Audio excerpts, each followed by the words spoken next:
السلام علیکم ورحمۃ اللہ۔ شب برات یہ 5 کام ہر مرد اور عورت کو کرنا چاہیے۔ یہ وہ کام ہیں جو ہمیں ہر صورت میں کرنے چاہیے۔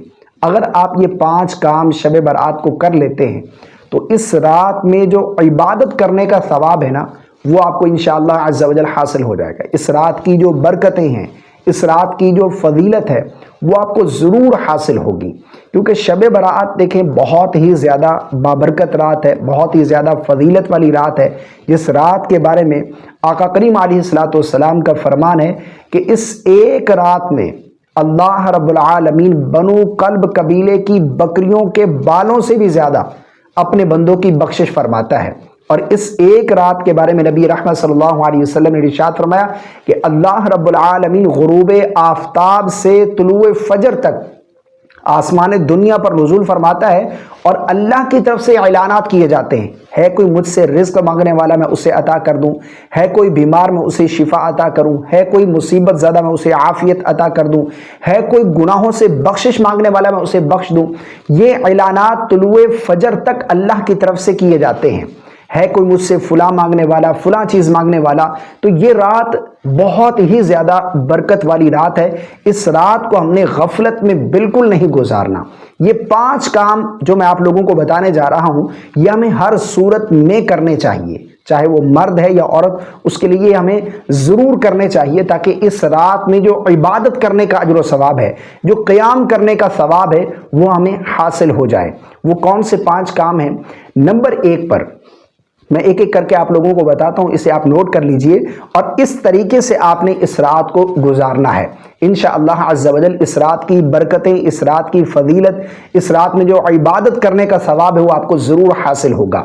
نمبر 1 پر آپ کی عشاء کی نماز ہر صورت میں جماعت کے ساتھ ہونی چاہیے، اور فجر کی نماز بھی جماعت کے ساتھ ادا کرنی ہے، کیونکہ یہ جو رات ہے نا، اس رات میں عبادت کرنے کا بہت زیادہ اجر و ثواب ہے۔ اور اللہ کے نبی صلی اللہ علیہ وسلم نے ارشاد فرمایا کہ جس نے عشاء کی نماز جماعت کے ساتھ ادا کر لی اور صبح اٹھ کر فجر کی نماز جماعت کے ساتھ ادا کر لی، اسے پوری رات عبادت کرنے کا ثواب حاصل ہوگا۔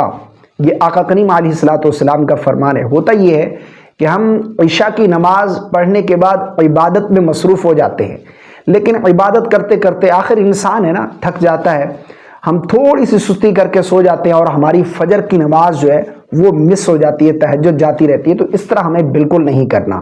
ایک شیڈیول بنائیں۔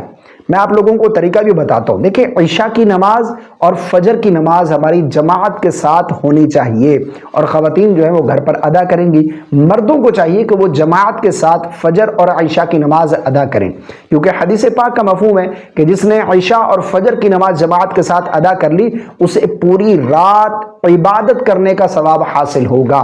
ٹھیک ہے نا؟ نمبر 1 پر۔ نمبر 2 پر جو صلاۃ التسبیح ہے، تسبیح کی نماز ہے، یہ ہمیں ضرور ادا کرنی ہے، کیونکہ اس کے بارے میں آقا کریم علیہ الصلوۃ والسلام نے ارشاد فرمایا کہ اس سے اللہ رب العالمین پچھلے تمام گناہ بخش دیتا ہے، چاہے وہ صغیرہ گناہ ہوں، کبیرہ ہوں، اسی طرح چھوٹے بڑے گناہ ہوں، یا پھر اعلانیہ کیے گئے ہوں، رازداری سے چھپ کر کیے گئے ہوں، یا جان بوجھ کر انجانے میں کیے گئے ہوں۔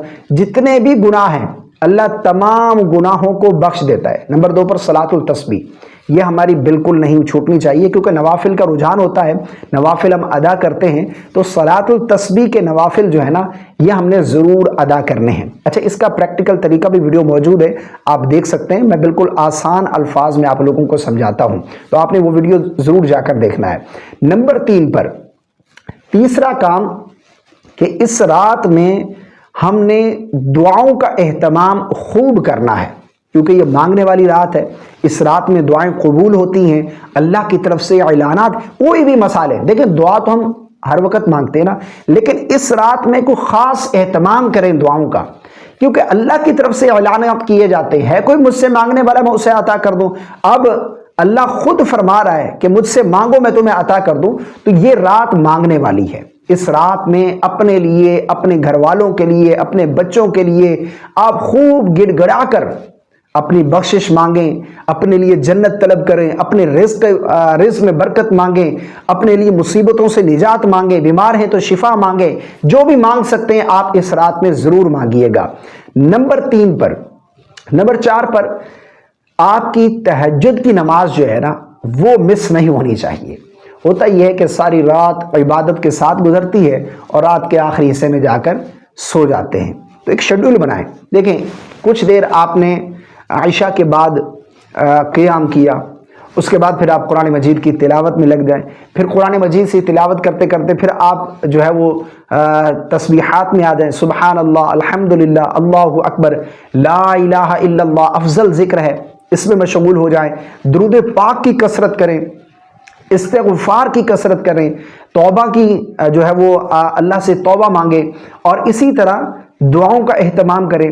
اس طرح سے پھر رات کے کچھ حصے میں آپ آرام بھی کر سکتے ہیں، تھوڑا اپنے آپ کو ریسٹ دیں، اگر کیونکہ ظاہری بات ہے دن کا پورا تھکا ہوا انسان ہے، گھر میں آیا ہے، کام سے آیا ہے، تو پوری رات پھر جاگنا، پھر صبح ڈیوٹی میں جانا ہے، تو کچھ دیر عبادت کریں، کچھ آرام بھی کر لیں، جسم کو ریسٹ دیں، اس کے بعد پھر آپ اٹھیں، تہجد سے پہلے اٹھ جائیں، تہجد کی نماز ادا کریں، اس وقت گڑ گڑا کر اللہ سے دعاؤں کا اہتمام کریں، اللہ سے دعا مانگیں، جو مانگنا چاہتے ہیں آپ مانگیں، ٹھیک ہے نا؟ اور اسی طرح پھر تہجد کی نماز ہوگی، پھر ہماری فجر کی نماز بھی مس نہیں ہوگی، فجر کی نماز بھی ہماری جماعت کے ساتھ ہوگی۔ تو یہ جو کام ہے نا یہ ہم نے ہر صورت میں کرنے ہیں۔ اگر آپ اس طرح سے رات گزارتے ہیں تو اس رات میں جو عبادت کرنے کا ثواب ہے نا وہ آپ کو حاصل ہو جائے گا، کیونکہ نبی کریم صلی اللہ علیہ وسلم کا فرمان ہے نا کہ جس نے عشاء کی نماز جماعت سے پڑھ لی اور فجر کی نماز اٹھ کر جماعت سے ادا کر لی، اسے پوری رات عبادت کرنے کا ثواب حاصل ہوگا۔ تو دعاؤں کا اہتمام کریں، مجھے اپنی خاص دعاؤں میں یاد رکھے گا۔ اللہ تعالی ہم سب کو زیادہ سے زیادہ عبادات کرنے کی توفیق عطا فرمائے، ہماری عبادات کو قبول فرمائے، ہماری مشکلات کو حل فرمائے، ہمارے لیے رحمت والا معاملہ فرمائے۔ السلام علیکم ورحمۃ